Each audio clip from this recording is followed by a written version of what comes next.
ನಮಸ್ಕಾರ ಎಲ್ಲ ಆಟೋ ಚಾಲಕರಿಗೆ. ಆಂಧ್ರ ಪ್ರದೇಶದಲ್ಲಿ ಮೊನ್ನೆ ಒಂದು ಒಳ್ಳೆ ವಿಡಿಯೋ ವೈರಲ್ ಆಗಿದೆ.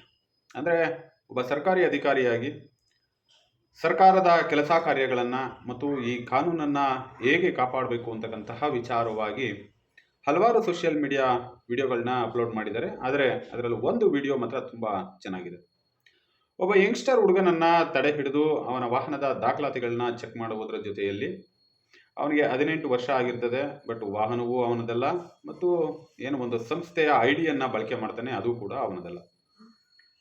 ಇಂಥ ಸಂದರ್ಭದಲ್ಲಿ ಅವನ ಸ್ನೇಹಿತನಿಗೆ ಫೋನ್ ಮಾಡಿ ಸಂಪೂರ್ಣ ಮಾಹಿತಿಯನ್ನು ಕೊಡುವಂತಹ ಒಂದು ವಿಡಿಯೋವನ್ನು ಸಂಪೂರ್ಣವಾಗಿ ತಾವು ನೋಡಿರ್ತೀರ.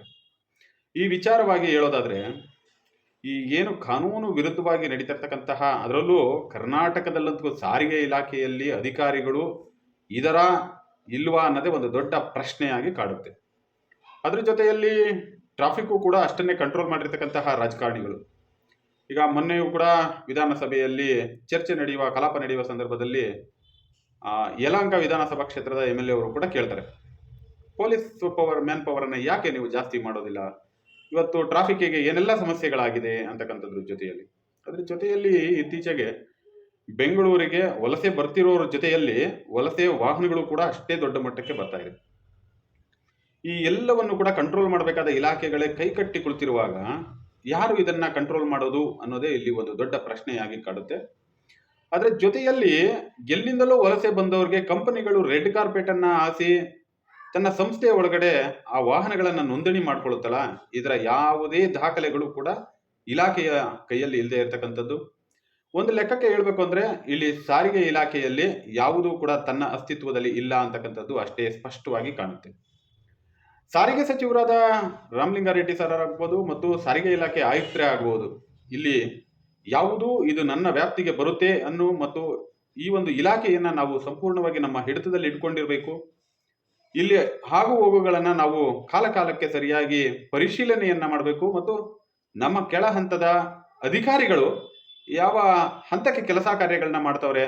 ಈಗ ಉದಾಹರಣೆಗೆ ಹಲವಾರು RTOಗಳಲ್ಲಿ ಲಂಚ ಅಂತಕ್ಕಂಥದ್ದು ಎಷ್ಟು ಭ್ರಷ್ಟಾಚಾರ ತುಂಬಿ ತುಳುಕ್ತಾ ಇದೆ, ಆದರೂ ಕೂಡ ಯಾವುದೇ ರೀತಿಯಾದ ಕ್ರಮವನ್ನು ಕೈಗೊಳ್ಳದೆ ಇರತಕ್ಕಂಥ ಆಯುಕ್ತರುಗಳು.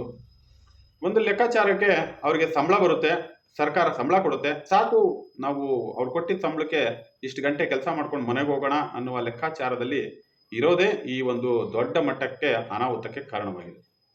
ಸ್ನೇಹಿತರೆ, ಕರ್ನಾಟಕ ಹೈಕೋರ್ಟ್ ತೀರ್ಪಿನ ನಂತರದಲ್ಲೂ ಕೂಡ ಎಚ್ಚೆತ್ತುಕೊಳ್ಳದೆ ಇರತಕ್ಕಂತಹ ಸಾರಿಗೆ ಇಲಾಖೆ ಇಡೀ ಆಟೋ ಚಾಲಕರ ಜೀವನದ ಜೊತೆಯಲ್ಲಿ ಚೆಲ್ಲಾಟ ಆಡ್ತಿರೋದನ್ನ ತಾವೆಲ್ಲರೂ ಕೂಡ ನೋಡಿರ್ತೀರ.